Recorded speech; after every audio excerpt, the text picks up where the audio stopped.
Ó Mãe Santíssima, intercedei por nós para que possamos bem compreender os ensinamentos de vosso Divino Filho, nosso Senhor e Salvador Jesus Cristo, e as explicações dos pais da Igreja. Ó Virgem Imaculada, ofereço-vos este trabalho e peço que abençoais aqueles que o ouvirem, e que seja para a maior honra e glória de Deus. Amém. Senhor onipotente, purificai o meu coração e os meus lábios. Vós, que purificastes os lábios do profeta Isaías com carvão em brasa, e dignai-vos, por tal modo, purificar-me com a vossa misericórdia, para que possa dignamente anunciar o vosso santo Evangelho. Por Jesus Cristo nosso Senhor. Amém. Senhor, abençoai-me. Que o Senhor resida no meu coração e nos meus lábios, para que anuncie digna e convenientemente o seu Evangelho. Amém. Evangelho de Nosso Senhor Jesus Cristo, segundo São Mateus. Os falsos profetas. Jesus disse a seus discípulos: Guardai-vos dos falsos profetas, que vêm a vós disfarçados de ovelhas, mas por dentro são lobos vorazes. Pelos seus frutos os reconhecereis. Por acaso colhem-se uvas dos espinheiros ou figos dos cardos? Do mesmo modo, toda árvore boa dá bons frutos, mas a árvore má dá frutos ruins. Uma árvore boa não pode dar frutos ruins, nem uma árvore má dar bons frutos. Toda árvore que não produz bom fruto é cortada e lançada ao fogo. É pelos seus frutos, portanto, que os reconhecereis. Comentários dos Pais da Igreja. Pseudo Crisóstomo. O Senhor havia mandado aos apóstolos que não praticassem suas esmolas, seus jejuns e suas orações diante dos homens, como fazem os hipócritas. E para dar-lhes a conhecer que todas essas coisas podem fazer-se com hipocrisia, fala a eles dizendo: Guardai-vos dos falsos profetas. Santo Agostinho.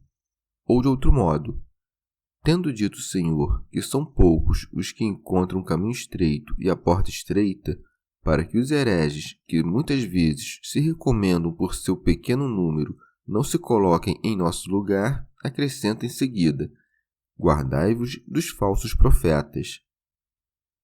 São João Crisóstomo. Como se havia dito que a porta é estreita e que são muitos os que pervertem o caminho que a ela conduz, por isso introduz o seguinte: Guardai-vos dos falsos profetas. Para que tivessem maior cuidado, recordou-lhes com esse nome os que introduziram o erro entre seus pais, pois, com efeito, tais coisas haviam então ocorrido. Pseudo Crisóstomo. O que se escreveu: Os profetas e a lei profetizaram até João Batista, é para significar que a profecia de Cristo não teria lugar depois dele. Ainda há profetas e os houve, mas não que profetizem sobre Cristo, e sim que interpretam o que os antigos profetas anunciaram de Cristo, isto é, os doutores da Igreja. E são profetas porque ninguém pode interpretar o sentido das profecias senão por meio do espírito profético. Sabendo, pois, o Senhor que surgiriam falsos doutores de diversas heresias, advertiu-os, dizendo: Guardai-vos dos falsos profetas.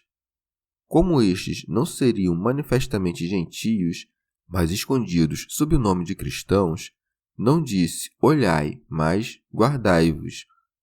Quando a coisa é certa, olha-se, isto é, vê-se simplesmente.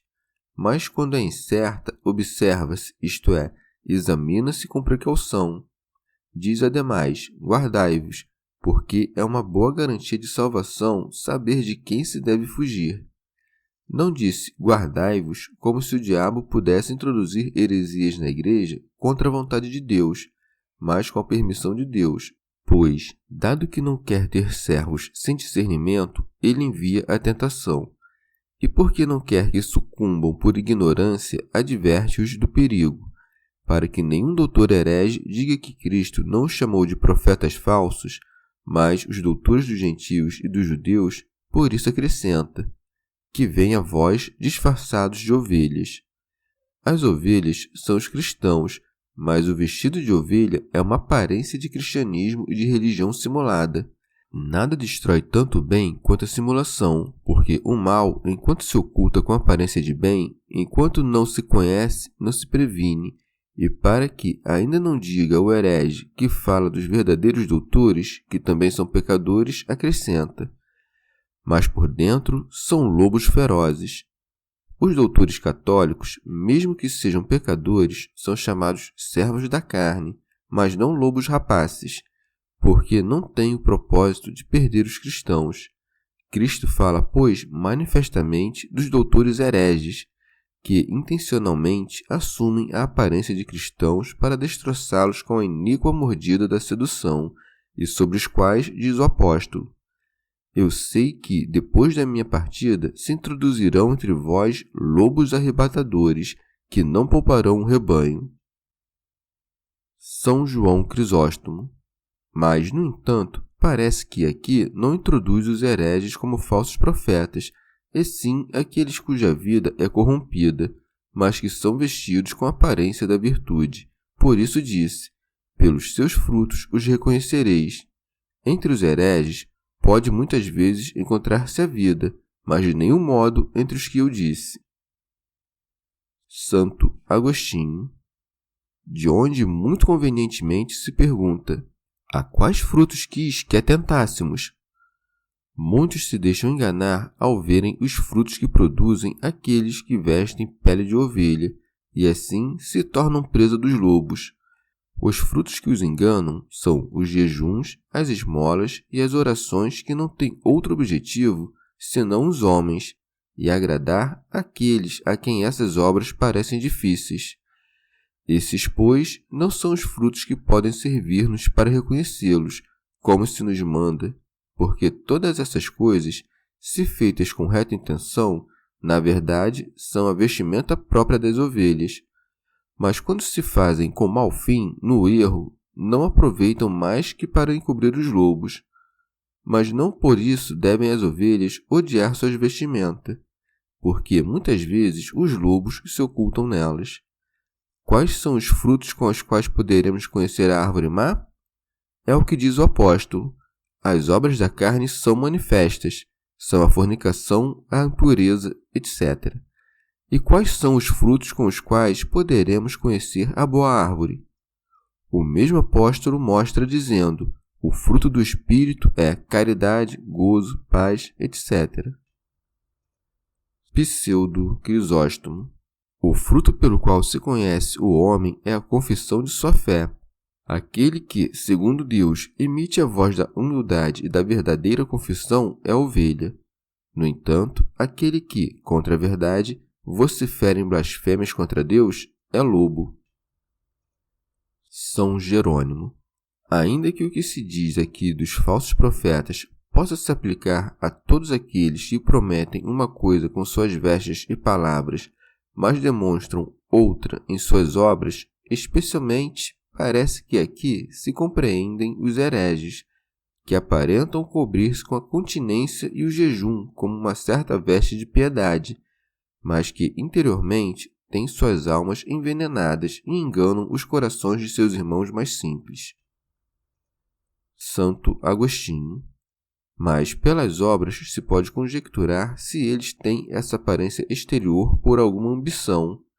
Quando por algumas tentações aquelas coisas que eles buscavam por ambição forem negadas ou retiradas, se verá o fim que se propuseram ou que tentaram propor-se ao cobrirem-se com esse véu. E então é necessário que seja evidente se é lobo coberto com pele de ovelha ou ovelha com sua própria pele. São Gregório Magno. O hipócrita é molestado também pela paz da Santa Igreja. Por essa razão, veste-se diante dos nossos olhos com escrúpulo religioso. Se rebenta alguma tentação de fé, imediatamente o espírito raivoso do lobo despoja-se inteiramente dos trajes de pele de ovelha e, perseguindo-os, demonstra de que maneira se enfurece contra os bons. São João Crisóstomo. Os hipócritas são facilmente descobertos. o caminho pelo qual recebem a ordem de andar é trabalhoso, mas o hipócrita absolutamente não escolhe o trabalho. Em seguida, para que não digas que é impossível reconhecer pessoas desse tipo, o Senhor põe outro exemplo tomado das mesmas coisas humanas, dizendo: por acaso colhem-se uvas dos espinheiros ou figos dos cardos? Pseudo Crisóstomo. A uva encerra em si o mistério de Cristo. Assim como o cacho com o tronco ao meio suspende muitos grãos, também Cristo suspende em si muitos fiéis unidos pelo tronco da cruz. O figo, de outra parte, é a igreja, que sustenta muitos fiéis com um certo abraço doce de caridade, assim como o figo contém muitos grãos encerrados em seu invólucro. Há, portanto, no figo estes sinais de caridade em sua doçura, de unidade na reunião dos seus grãos. Na uva há o símbolo da paciência, porque é levada ao lagar. Ela é também o símbolo da alegria, porque o vinho alegra o coração do homem. De pureza, porque não está misturada com água, e de suavidade pelo deleite. Os espinhos e os cardos, por sua vez, são os hereges. Assim como os espinhos e os cardos têm pontas em todas as partes, também os escravos do diabo, por qualquer parte que os examinemos, estão cheios de iniquidades. Não podem, pois, esses espinhos e esses cardos produzirem frutos próprios da igreja. De outra parte, aquilo que dera a conhecer de modo particular na analogia do figo, da videira, dos espinhos e do cardo, anuncia agora como universalmente verdadeiro quando diz: do mesmo modo, toda árvore boa dá bons frutos, mas a árvore má dá frutos ruins. Santo Agostinho. Deve-se evitar aqui o erro daqueles, os maniqueus, que opinam que as duas árvores designam duas naturezas, das quais uma é de Deus e a outra não. Deve-se dizer que esta figura das duas árvores em nada os favorece, visto que aqui não se trata das árvores, mas manifestamente dos homens, como poderá ver claramente quem tiver lido o que antecede e o que se segue. As mesmas naturezas desagradam os mencionados hereges, que não as consideram segundo a sua utilidade. Não é pela comodidade ou incomodidade que nos causa, mas considerada por si mesma que é a natureza da glória ao seu artífice. Todas as naturezas, pelo mero fato de serem, e, por isso, de terem seu modo próprio de ser, sua forma exterior e certa paz consigo mesmas, são certamente boas. São João Crisóstomo. Para que ninguém diga que a árvore má produz frutos maus, mas que também os produz bons e que, por isso, será difícil conhecê-los sem provar os dois frutos, acrescenta: uma árvore boa não pode dar frutos ruins, nem uma árvore má dar bons frutos. Santo Agostinho. Daqui julgam os maniqueus que nem uma alma má pode ser mudada para melhor, nem uma boa para algo pior, como se tivesse dito: não pode uma árvore boa converter-se em má, nem uma árvore má converter-se em boa. O que disse é: não pode uma árvore boa dar maus frutos, nem o contrário. A árvore é a própria alma, isto é, o próprio homem. Os frutos são as ações do homem. Não pode, portanto, um homem mau praticar boas obras, nem um homem bom praticar mais obras. Logo, se o homem mau quer agir bem, é preciso antes fazer-se bom. Enquanto alguém é mau, não pode produzir bons frutos. Assim como pode acontecer que o que foi neve não seja, mas não que a neve seja quente. Também pode acontecer que o que foi mau já não seja, mas não se poderá conseguir que o que é mau faça coisas boas, pois, ainda que por vezes seja útil, isto não é feito por ele, mas feito nele pela administração da divina providência. Rábano Mauro. O homem é dito árvore boa ou má por causa da vontade boa ou má. Os frutos, por sua vez, são as obras, que não podem ser boas quando a vontade é má, nem más quando a vontade é boa. Santo Agostinho. Assim como se sabe que da má vontade não podem brotar mais que más ações, como sucede à árvore com respeito aos frutos, também de onde dirás que procede a mesma vontade má, a não ser que a má vontade do anjo nasça do anjo, como do homem nasce do mesmo homem? Que eram esses dois, antes que neles nascesse a má vontade, senão boa obra de Deus e natureza digna de louvor? Eis aqui a razão de dizermos que do bom nasce o mal, pois não há de onde poderia ter surgido senão do bom. Digo isto sobre a própria vontade má, pois nenhum mal a precedeu. Não havia obras más, porque elas não nascem senão de uma vontade má, como de uma árvore má. Mas a má vontade não provém, por isso, do que é bom, pois o bem foi feito pelo bom Deus, mas do nada, não de Deus. São Jerônimo. Perguntemos aos hereges que admitem em si mesmos duas naturezas contrárias. Se, segundo seu modo de pensar, uma boa árvore não pode produzir frutos maus, como Moisés, boa árvore, pecou junto às águas da contradição. Pedro negou o Senhor na paixão, dizendo: não conheço esse homem. E o sogro de Moisés, árvore má, que não cria no Deus de Israel, lhe deu bom conselho. São João Crisóstomo. Como não havia mandado castigar os maus profetas, ameaça-os por isso com a pena que Deus costuma aplicar, dizendo: toda árvore que não produz bom fruto é cortada e lançada ao fogo. Nestas palavras, parece que designa também os judeus, e por isso recorda as palavras do Batista, manifestando-lhes, por meio delas, a pena que lhes está preparada, pois aquele havia dito isso mesmo aos judeus quando lhes falava sobre o machado suspenso e a árvore que seria cortada, recordando-lhes que seria lançada ao fogo eterno. Se alguém considera isso com atenção, encontrará duas penas, uma em ser cortada e outra em ser queimada. O que é queimado é também totalmente separado do reino, pena que é ainda mais severa. Alguns temem, portanto, o inferno, mas eu digo que a perda daquela glória é muito mais amarga que a pena do inferno. Que mal, grande ou pequeno, não experimentaria um pai para ver seu filho muito querido e com ele se alegrar? Consideremos isto com respeito àquela glória. Não há filho algum tão grato para seu pai como o descanso daqueles bons, a dissolução deste corpo para estar com Cristo.